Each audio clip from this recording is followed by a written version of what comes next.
हमारे युवा युवतियों के लिए कितनी वृद्धि हुई है इसका आप अंदाज लगा सकते हैं।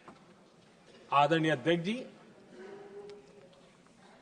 हम हर योजना के पीछे लगे हैं 100% सिचुएशन, 100% उसको लागू करें, उसके जो भी लाभार्थी हैं वो उसमें छूट न जाए, उस दिशा में हम काम कर रहे हैं। पहले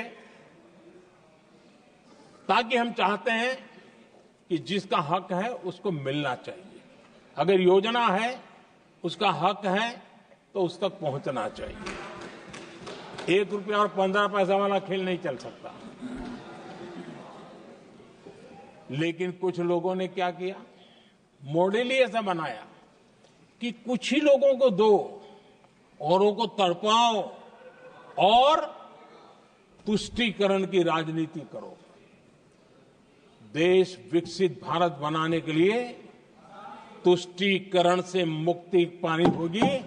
हमने रास्ता चुना है संतुष्टीकरण, तुष्टीकरण नहीं, संतुष्टीकरण, और उस रास्ते पर हम चले हैं।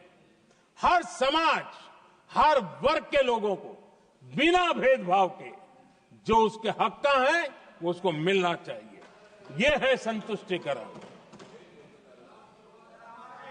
और मेरे हिसाब से जब मैं 100% सैचुरेशन की बात करता हूं तो उसका मतलब होता है एक असल में सामाजिक न्याय है, ये असल में सेकुलरिज्म है और असल में ये संविधान का सम्मान है। आदरणीय अध्यक्ष जी,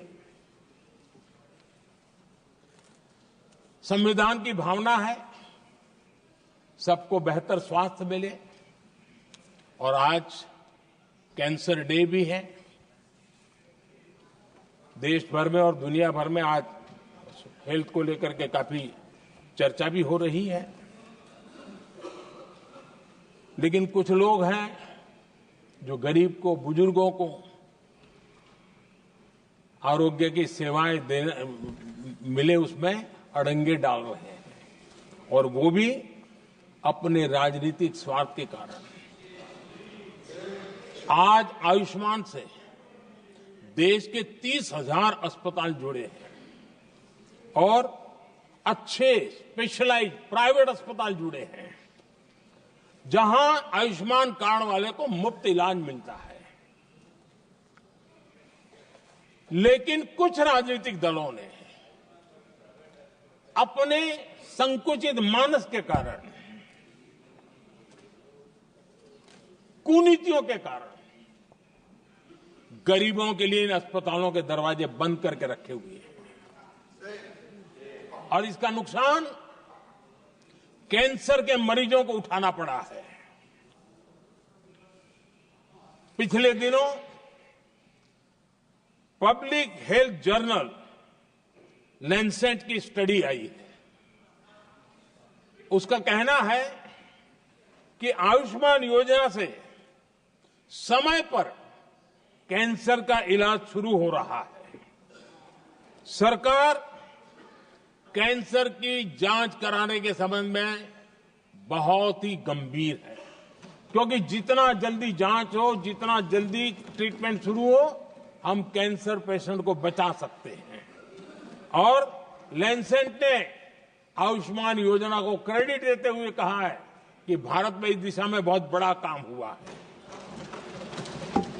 आदरणीय अध्यक्ष जी, इस बजट में भी हमने कैंसर की दवाइयों को सस्ते करने की दिशा में बहुत बड़ा महत्वपूर्ण कदम उठाया। इतना ही नहीं, एक महत्वपूर्ण जो निर्णय लिया है वो आने वाले दिनों में, और जब आज कैंसर डे है तो मैं जरूर कहना चाहूंगा, सभी माननीय सांसद इसका लाभ ले सकते हैं अपने इलाके के ऐसे मरीजों के लिए। और वो है मरीजों को, आप जानते हैं अस्पताल उतने नहीं होने के कारण भी काफी दिक्कत रहती है बाहर से आने वाले पेशेंट को। 200 डे केयर सेंटर बनाने का निर्णय इस बजट में किया गया। ये डे केयर सेंटर पेशेंट को भी उसके परिवार को भी बहुत बड़ी राहत देने वाला काम करेगा। आदरणीय अध्यक्ष महोदय जी, राष्ट्रपति जी के भाषण की चर्चा के समय यहां विदेश नीति की भी चर्चा हुई और कुछ लोगों को लगता है जब तक फॉरेन पॉलिसी नहीं बोलते तब तक वो मैच्योर नहीं लगते, इसलिए उनको लगता है फॉरेन पॉलिसी तो बोलना चाहिए फिर भले ही देश का नुकसान हो जाए। मैं ऐसे लोगों को जरा कहना चाहता हूं, अगर उन्हें सच में फॉरेन पॉलिसी सब्जेक्ट में रुचि है और फॉरेन पॉलिसी को समझना है और आगे जाकर के कुछ करना भी है, ये मैं शशि जी के लिए नहीं कह रहा हूं तो मैं ऐसे लोगों को कहूंगा एक किताब जरूर पढ़ें। हो सकता है उनको बहुत फिर कहां क्या बोलना उतनी समझ हो जाएगी। वो किताब का नाम है JFK's forgotten crisis. JF Kennedy की बात है। JFK's फॉरगॉटन क्राइसिस नाम की किताब है।